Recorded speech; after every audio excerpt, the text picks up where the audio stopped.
Hello students, how are you all? I hope you all are safe at your home.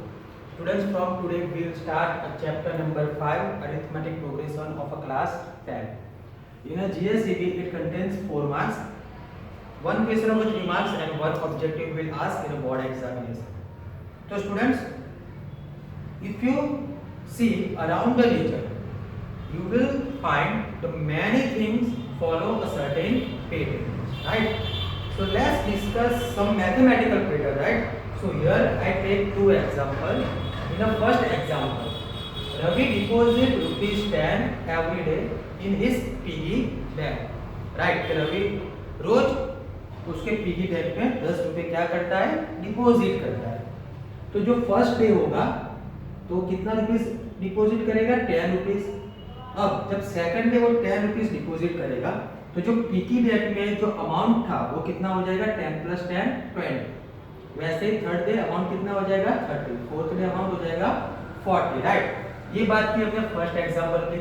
Now let's take another example कि Meena gets a candy box of 50 candies on her birthday. कि मीना को उसके birthday के दिन एक candy box मिलती है जिसके अंदर 50 कैंडीज है. Her father decided to give her 2 candies every day from that box. तो उसके फादर ने ये डिसाइड किया है कि उसको हर दिन वो कैंडी बॉक्स में से 2-2 कैंडी वो देंगे, राइट. तो जो फर्स्ट डे होगा जब उसके फादर ने मीना को 2 कैंडीज दी तो कैंडी बॉक्स में कितनी कैंडी बचेगी, तो थी कितनी, 50. तो जब उसने मीना को 2 कैंडी दी तो कितनी कैंडी बची फर्स्ट डे, 48. फिर second day again 48 - 2 46, third day 44 and fourth day 42, right. So if you see here 10 20 30 40 48 46 44 42, so this sequence of a number have a fixed pattern, right. ये जो सीक्वेंस है उसमें फिक्स पैटर्न है. यहाँ पे देखो कि फर्स्ट नंबर तुम्हारा 10 है, फिर नेक्स्ट सक्सेसिंग नंबर 20 है, फिर 30 है, 40. मतलब जो फिक्स पैटर्न कितनी है कि वो 10 नंबर्स क्या हो रहा है, इंक्रीज हो रहा है.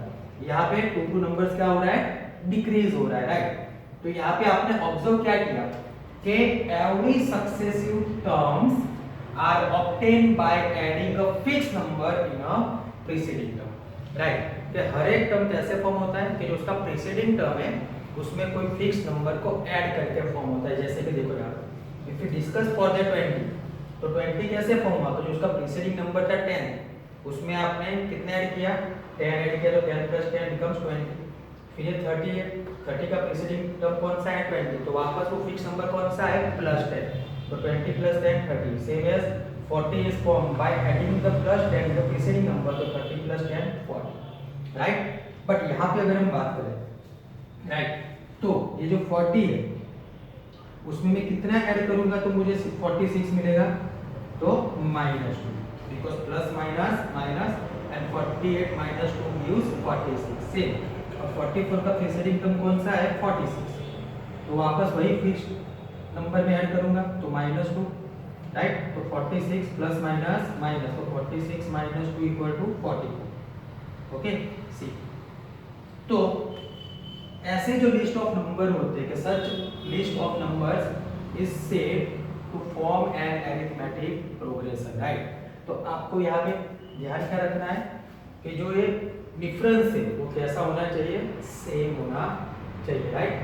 तो definition of a arithmetic progression is like that कि it is a sequence of a number such that the difference between the consecutive terms is a constant, right. कि जो कॉन्सेक्यूटिव टर्म्स है उनका डिफरेंस कैसा होना चाहिए, कांस्टेंट, मतलब कि सेम होना चाहिए, वहां पे चेंजेस नहीं आना चाहिए. देखो यहाँ पे कि 10 and 2 कॉन्सेक्यूटिव टर्म्स है तो उसका डिफरेंस फाइंड करो तो 20 - 10 10. Then 20 and 30 are consecutive terms. If you find the difference 30 - 20 10. Again 40 - 30 10. यहाँ पे देखो 46 - 48 -2. 44 - 46 -2. 42 - 44 -2, right? And the constant difference is called common difference, right? जो हमें constant difference मिल रहा है उसको हम क्या कहेंगे, common difference. And it is represented by small d, right? उसको हम small d से represent करेंगे. अब ये जो आपका कॉमन डिफरेंस है वो पॉजिटिव भी हो सकता है, नेगेटिव भी हो सकता है और जीरो भी हो सकता है, राइट. अगर यही एग्जांपल की हम बात करें, ये जो फर्स्ट हमने यहाँ पे रिप्रेजेंट किया तो उसका जो कॉमन डिफरेंस है देखो 20 minus 10 plus 10, 20 minus 20 plus 10, 40 minus 30 plus 10। तो यहाँ पे आपका कॉमन डिफरेंस किस में मिल रहा है? पॉजिटिव में मिल रहा है।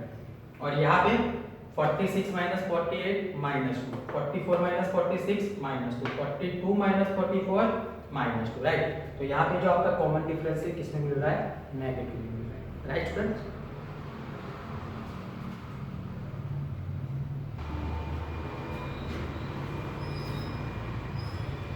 Okay students, now let's take some more examples of an AP. Here I take 3 examples, A, B and C. A represent the natural number 1 to 10. The sequence of B are 100, 70, 40 and 10, and the C all terms are constancies of 4. Now, if you find the difference, right? So 2 minus 1, 1, 3 minus 2, 1, 4 minus 3, 1, right? So difference is here in positive, right? It is a plus 1. And here difference is 70 minus 100 minus 30, 40 minus 70 minus 30, 10 minus 40 minus 30. Here difference is in negative, right? And the difference is minus 30. But if we discuss in the third sequence, so 4 minus 4 0, 4 minus 4 0, 4 minus 4 0. Here the difference is 0, right? तो जैसे अभी हमने कहा था कि जो common difference होता है वो पॉजिटिव भी होता है, नेगेटिव भी होता है और जीरो भी होता है, राइट। और तीसरा यहाँ पे दूसरा आपने क्या ऑब्जर्व किया? सी के here the last term is given, it is a 10, but in this B and C sequence the last term are not given, right. Last terms are not given in B and C. तो जो ए sequence है उसको हम क्या कहेंगे? Finite, right. Because जो यहाँ पे नंबर ऑफ टर्म्स है वो कैसे है? फाइनाइट। और यहाँ पे नंबर ऑफ टर्म्स कैसे है? इनफाइनाइट है, right. So we can denoted first term of a AP as a small n, last term of a AP is a small n and the common difference as d, right? So general form of ap will be a then a plus d then a plus 2d up to last term, right? So on up to last term. See, if we discuss for this pattern, right? So a is 100. Now how second term is formed? So a plus d, where d is how much? 30. So see, first term is a plus d, where a is 100 first term in the second sequence, plus difference is minus 30, plus minus minus 100 minus 30 is 70. Clear? वैसे ही third term कैसे find करेंगे हम? a plus 2d, तो a plus 2d where a is 100 plus 2 and d is minus 30. तो 100 plus minus minus 32 is 60. Answer is 40, right? So it is a general form of AP where L represent the last term, A represent the first term, and the D represent the common difference, right? Now here the note is given. If there are only finite numbers, जो अभी discuss था, ये जो sequence है उसमें finite numbers of term होते हैं, तो ऐसी एपी को हम क्या कहेंगे? Finite AP. जैसे कि एग्जांपल नंबर ए कि यहाँ पे जो लास्ट टर्म दिया हुआ है, राइट, तो ऐसी एपी को हम क्या कहेंगे? Finite AP. But in the sequence B and C there are the infinite numbers of term, such AP is called infinite AP. Infinite AP में स्टूडेंट्स आपको लास्ट टर्म नहीं दिया होगा, right. Now let's learn how to find the common difference, right? Now as you know, a1 represents the first term, then second term, third term, fourth term up to nth term, right? So if you want to find the common difference, how can you find?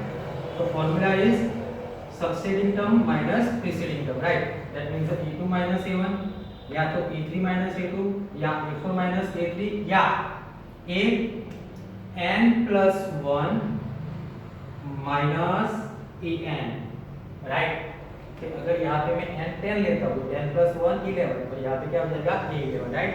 That means आपको याद क्या रखना है? To find the common difference you have to subtract preceding term from the succeeding term, right. That means the succeeding term minus preceding term. और AP में जो common difference होता है of any two consecutive terms it remains always constant, right. In an AP, the difference of any two consecutive terms is always constant. और अगर जो consecutive terms का difference हमें कांस्टेंट नहीं मिलता, मतलब वेरी होता है, तो उसको हम एपी नहीं करेंगे। लाइक एन एग्जांपल, यहाँ पर देखो कोई भी दो कॉन्जिक्यूटिव टर्म्स ले लो, उसका जो कॉमन डिफरेंस है कैसा रहेगा, सेम रहेगा, कांस्टेंट रहेगा, right. That's why this three sequence represent N okay students.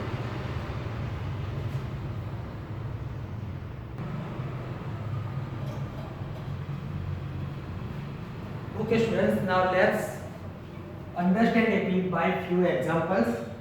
In example number 1, for the AP 3 by 2, 1 by 2, minus 1 by 2 and minus 3 by 2 up to write the first term and the common difference, right?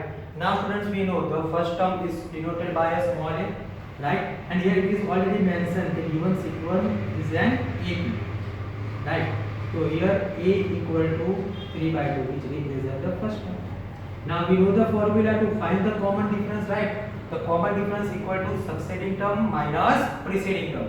That means I can write a2 minus a1 या a, where a2 is 1 by 2 minus a is 3 by 2, right?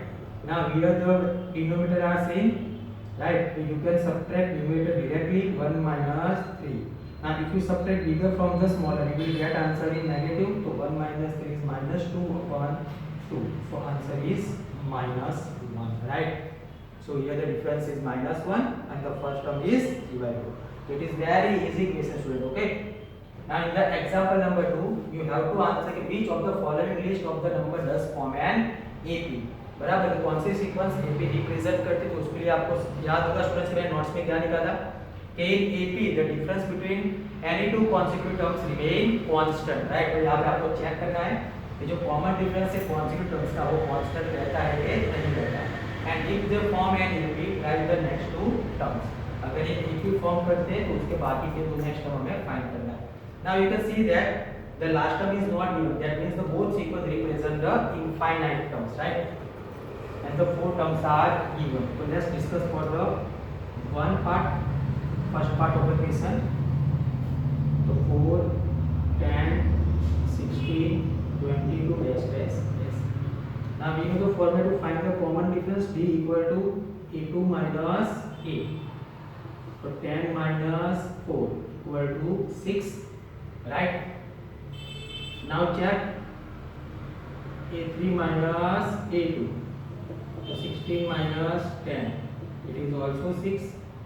And A4 minus A3, 22 minus 16 equal to 6, right?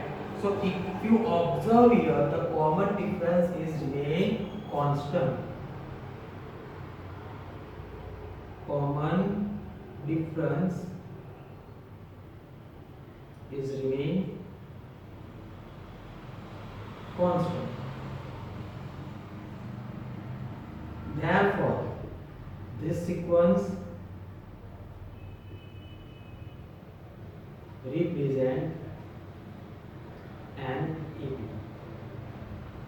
Okay, ये sequence क्या करती है, AP को represent करती है। अब आपको बाकी के टर्म फाइंड करने हैं। देखो first term is given, second term is given, third term given है, फोर्थ टर्म गिवन, राइट? तो आपको फाइंड करना है fifth term, that means the A5।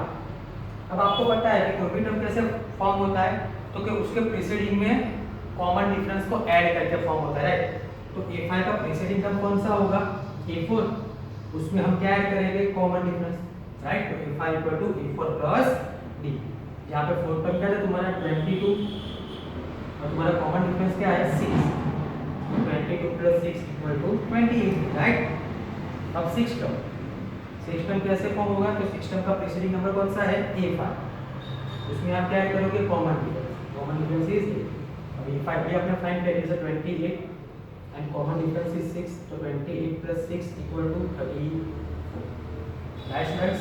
And एकदम easy question. Now let's solve a second part of this question, right? तो A equal to -2, B equal A2 equal to 2, तो find the D, A2 minus A, तो 2 minus -2, right? Now minus minus plus, तो 2 plus 2 equal to 4। अब check करते हैं for A3 minus A2, सो ये A3 is -2 minus A2 is 2, Now minus minus plus sine of beta, it is a minus 4. Now if you observe here, a2 minus a gives you 4 and a3 minus a2. a3 minus a2 gives you minus 4. That means the here common difference is not constant, right? So a2 minus a, which is not equal to a3 minus a2. Therefore, this sequence is not represent an a2. Right friends, I hope आपको अच्छे से समझ में आया ये video. तो इस video में हमने लर्न किया कि what is an AP, the general form of AP, right. ठीक है, सी यू इन नेक्स्ट वीडियो।